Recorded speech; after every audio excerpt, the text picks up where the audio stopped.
Selamat pagi semuanya. Selamat pagi. Ya, selamat datang di podcast kami dengan mata kuliah perancangan dan pengembangan kurikulum dengan topik desain perancangan pembelajaran Where to. Baik, kami dari kelompok 1. Perkenalkan, nama saya Eka Tara. Kemudian saya Reni Susanti. Saya Rizka Hanape Putri. Saya Bamu Soleha. Saya Romen Kristina. Dan saya Nabila Zahra. Saya Yunita Naomi. Baik, langsung saja untuk pertanyaan yang pertama, yaitu pertanyaan dari web. Pertanyaan pertama, tujuan pembelajaran seperti apa yang dibuat di sekolah mitra Anda? Sekolah mitra kami selama PPL 1 ini adalah SDN 4 Palangka. Narasumber yang kami mintai informasi yaitu Ibu Dewi SPD, yaitu wali kelas 3A. Bu Dewi mengatakan tujuan pembelajaran yang Ibu buat berdasarkan dari capaian pembelajaran. Ibu Dewi mengambil contoh pada mata pelajaran pengetahuan alam dan ilmu sosial pada materi alat indera manusia. Capaian pembelajaran yang Ibu Dewi ambil yaitu peserta didik menganalisis hubungan antara bentuk serta fungsi bagian tubuh pada manusia atau panca indera. Nah, dari capaian pembelajaran tadilah Ibu Dewi dapat menyusun tujuan pembelajaran dengan menggunakan kata kerja operasional taksonomi Bloom yang telah direvisi. Sehingga tujuan pembelajarannya menjadi yang pertama menganalisis jenis-jenis panca indera pada manusia dengan tepat. Kemudian setelah mengikuti kegiatan pembelajaran, peserta didik dapat mengetahui fungsi-fungsi panca indera pada manusia dengan tepat. Baik, bagaimana kemampuan peserta didik yang Ibu Dewi harapkan dari perumusan tujuan pembelajaran tadi? Setelah proses pembelajaran tadi berlangsung, Ibu Dewi berharap peserta didik dapat meningkatkan pemahamannya mengenai apa itu panca indera, jenis-jenis panca indera pada manusia, dan fungsi-fungsi panca indera pada manusia. Jadi, mengapa tujuan pembelajaran yang Ibu Dewi buat memuat hal-hal tersebut? Ibu Dewi mengatakan bahwa tujuan pembelajaran menjadi bagian penting dalam pembelajaran. Dengan adanya tujuan pembelajaran inilah yang akan menentukan ke arah mana nanti pembelajaran yang kita lakukan kepada peserta didik berlangsung. Dengan adanya tujuan pembelajaran menjadi proses pembelajaran tersebut menjadi terarah dan terstruktur. Tujuan pembelajaran berfungsi sebagai pedoman bagi kita, terutama sebagai calon guru masa depan nantinya. Dengan membuat tujuan pembelajaran ini dapat memberikan arah yang jelas mengenai apa yang dicapai oleh peserta didik. Kemudian ada dampak-dampak positif dari kita. Yang pertama untuk menentukan tujuan pembelajaran tersebut, yaitu yang pertama fokus yang jelas. Pada fokus yang jelas ini membantu guru dan peserta didik untuk fokus pada hal yang perlu dipelajari dan dicapai dalam suatu sesi pembelajaran. Kemudian yang kedua ada evaluasi yang lebih efektif. Dengan tujuan pembelajaran yang jelas, guru dapat menilai sejauh mana peserta didik kita telah mencapai tujuan yang ditetapkan. Kemudian peningkatan motivasi peserta didik. Saat kita memberitahukan kepada peserta didik pada hari ini, misalnya tujuan pembelajaran kita hari ini tentang panca indera. Nanti dengan peserta didik mengetahui tujuan pembelajaran tersebut, maka akan memotivasi peserta didik untuk belajar karena memiliki gambaran yang jelas tentang manfaat dan hasil yang diharapkan dari proses pembelajaran tersebut. Nah, selanjutnya perencanaan yang matang tentunya. Guru dapat merancang kegiatan pembelajaran yang lebih baik, memilih metode, bahan ajar, kemudian media yang sesuai untuk mencapai tujuan pembelajaran tersebut. Kemudian ada juga peningkatan kualitas pembelajaran. Tujuan pembelajaran ini dapat membantu memastikan bahwa kegiatan pembelajaran relevan dengan kebutuhan dan perkembangan peserta didik, sehingga meningkatkan kualitas dan efektivitas pada pembelajaran. Performa atau unjuk kerja apa yang Bu Dewi harapkan untuk peserta didik kuasai pada saat pembelajaran tersebut berlangsung? Performa atau penampilan yang Ibu Dewi harapkan dari peserta didik adalah pada aspek pemahaman mereka. Setelah mereka melaksanakan pembelajaran tersebut, nantinya mereka mampu mengetahui bentuk serta fungsi bagian tubuh pada manusia atau panca indera, karena Ibu Dewi menilai pada pemahaman, sehingga Ibu Dewi menggunakan asesmen seperti lembar kerja peserta didik. Nah, di lembar kerja itu nanti akan menilai bagaimana keterampilan mereka untuk mengetahui bagaimana panca indera seperti telinga, mata, tangan, kemudian Dari wawancara yang sudah Anda lakukan kemarin dengan Bu Dewi, apa saja kriteria yang Ibu Dewi gunakan untuk mengetahui pemahaman dari peserta didik tersebut? dari hasil wawancara kami bersama Ibu Dewi kemarin, Ibu Dewi berkata bahwa Ibu mempunyai 2 kriteria ketuntasan. Yang pertama, peserta didik mampu menyebutkan nama panca indera. Yang kedua, peserta didik mampu menjelaskan fungsi panca indera. Nah, dilihat dari rubrik penilaian yang Ibu Dewi buat, Ibu Dewi mempunyai ada 4 tingkatan peserta didik dalam memenuhi kriteria tersebut. Yang pertama ada baru berkembang, layak, cukup, dan mahir. Segitu saja informasi yang saya dapatkan dari wawancara bersama Ibu Dewi tentang lembar kerja W atau Where and Why. Oke, baik, terima kasih. Untuk pertanyaan selanjutnya yaitu H. Untuk Saudari Galuh Soleha, bagaimana caranya menggugah pemikiran untuk melibatkan semua peserta didik dalam suatu ide-ide besar dan melakukan unjuk kerja? Nah, untuk menggugah pemikiran yang melibatkan semua peserta didik dalam ide-ide besar tersebut, kita dapat menggunakan pendekatan kolaboratif dalam pembelajaran. Misalnya dengan menggunakan teknik pengajaran yang mendorong partisipasi aktif dari semua peserta didik, seperti diskusi kelompok, proyek kolaboratif, ataupun debat di antara peserta didik. Nah, hal ini tentunya akan memastikan bahwa setiap peserta didik itu memiliki kesempatan untuk berkontribusi dan berbagi ide-ide mereka kepada teman-teman. Oke, baik. Selanjutnya, situasi apa saja yang dapat melibatkan peserta didik untuk membuat ide-ide besar yang menarik, konkret, dan penting? Nah, situasi apa saja yang dapat melibatkan peserta didik itu seperti pengalaman belajar lapangan, misalnya dengan mengadakan kunjungan ke tempat-tempat wisata yang berkaitan dengan topik pembelajaran yang dibahas. Nah, di mana hal itu nantinya dapat memicu peserta didik untuk mengamati, mempelajari, dan menciptakan ide-ide besar yang relevan dan kontekstual. Oke. Terus, bagaimana pendekatan penyampaian materi pembelajaran sehingga menghasilkan minat dan pengetahuan dari peserta didik terhadap materi yang sudah disampaikan?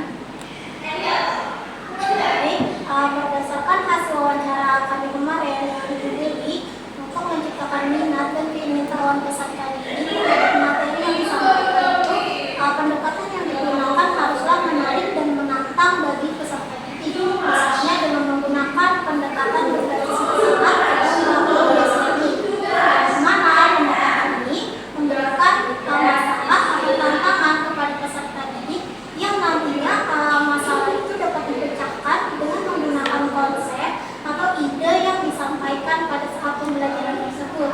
Hal ini nantinya akan memudahkan atau membantu peserta didik untuk melihat relevansi dan seberapa pentingnya materi pembelajaran tersebut dalam pembacaan masalah di dunia nyata. Oke, baik.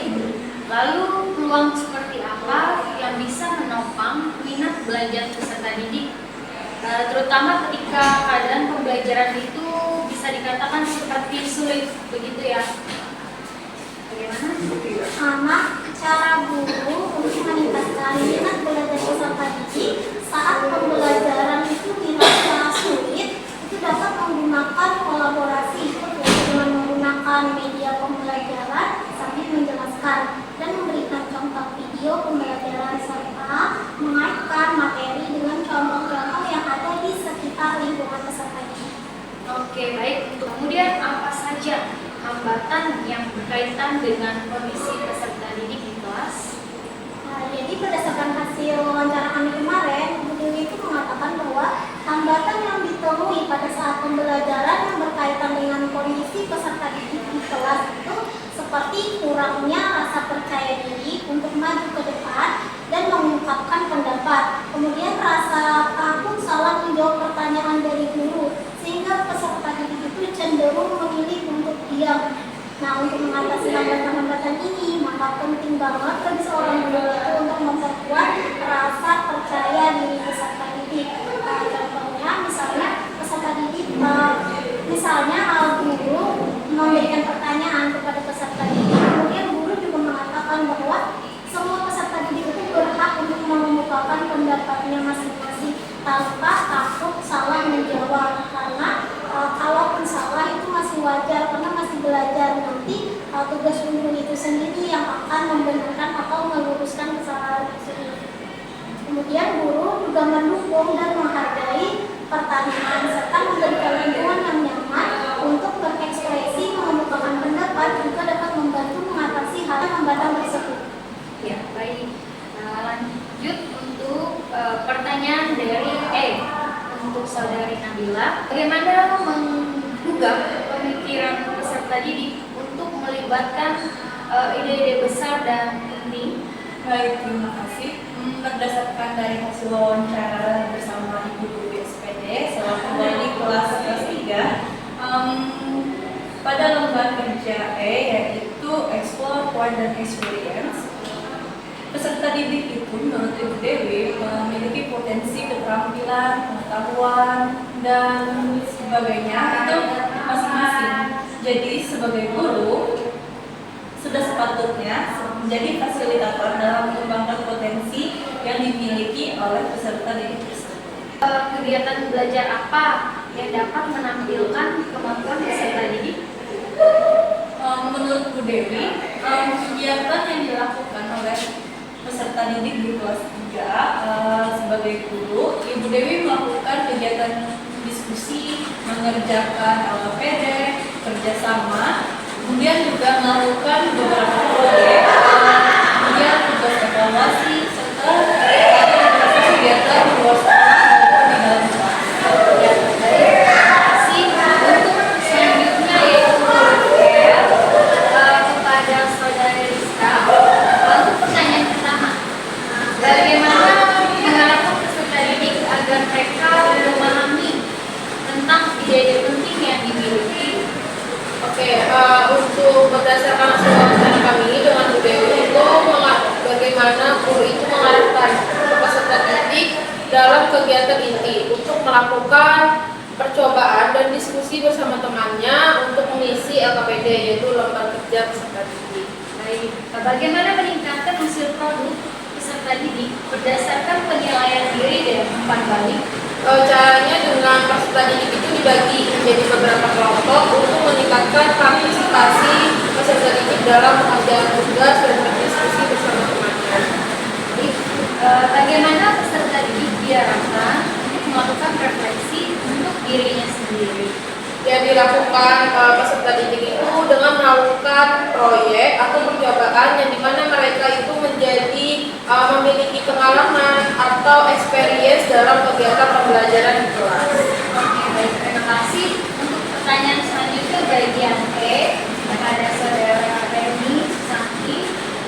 Bagaimana caranya peserta didik dibimbing dalam penilaian diri, evaluasi diri, dan penyesuaian? Untuk yaitu adalah disiplin dan evaluasi. Nah, yang pertama biasanya itu guru memberikan pertama nih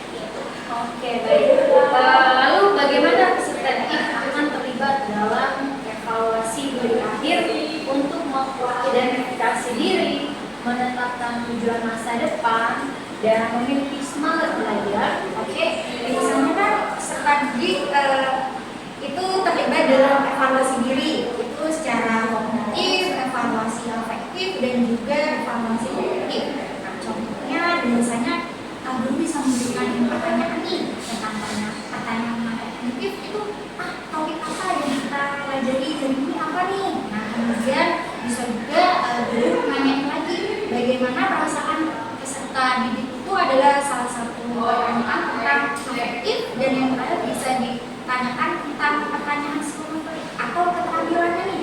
Keterampilan apa ya yang kita pelajari hari ini?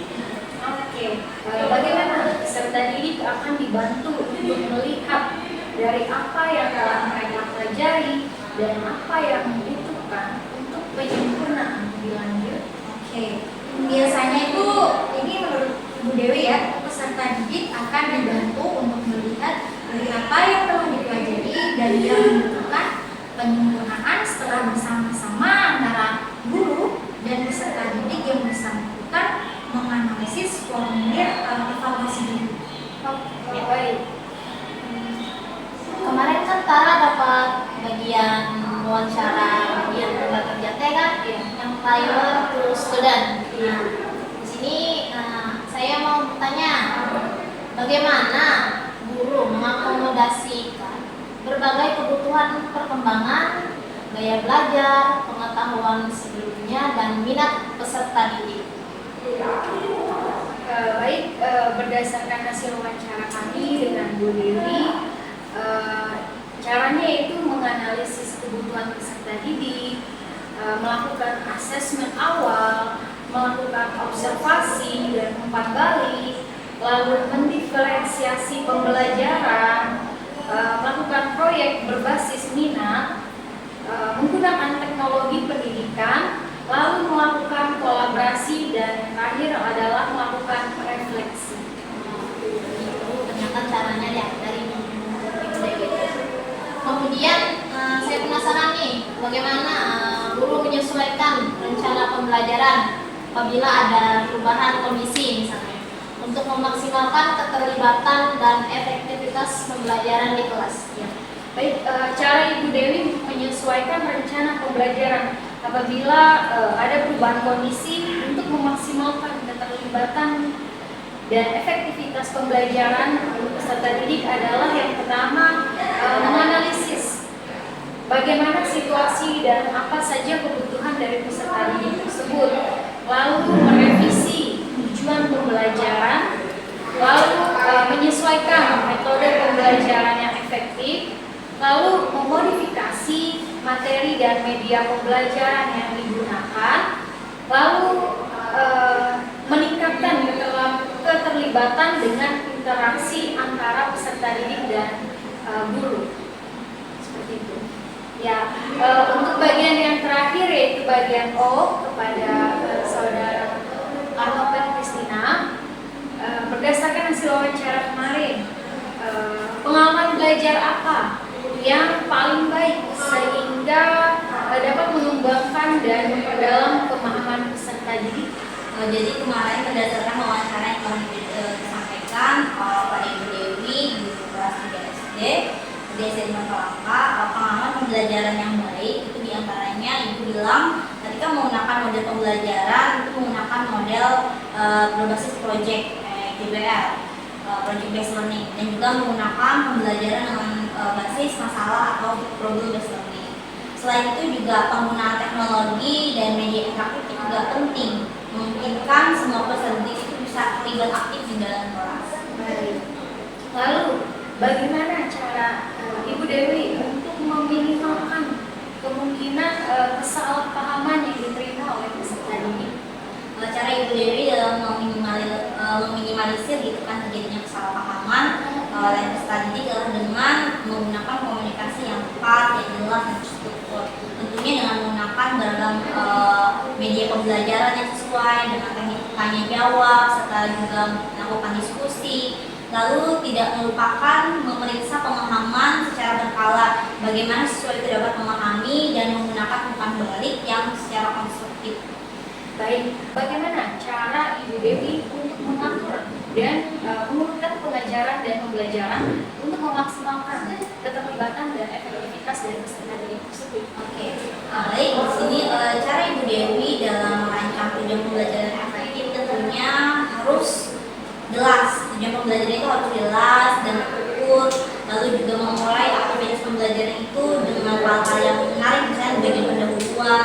Nah, kemudian menggunakan model pembelajaran itu yang secara berurutan, yang sistematis, lalu juga menggunakan metode interaktif, dan juga tidak melupakan memberikan waktu untuk merefleksikan dan mendiskusikan.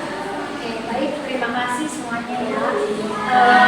Baiklah, sekian podcast dari kami. Mohon maaf apabila ada salah kata dan perbuatan. Terima kasih karena sudah menonton podcast kami ini. Sampai jumpa di podcast selanjutnya dengan topik yang menarik lainnya. Salam sehat dan bahagia. Dadah.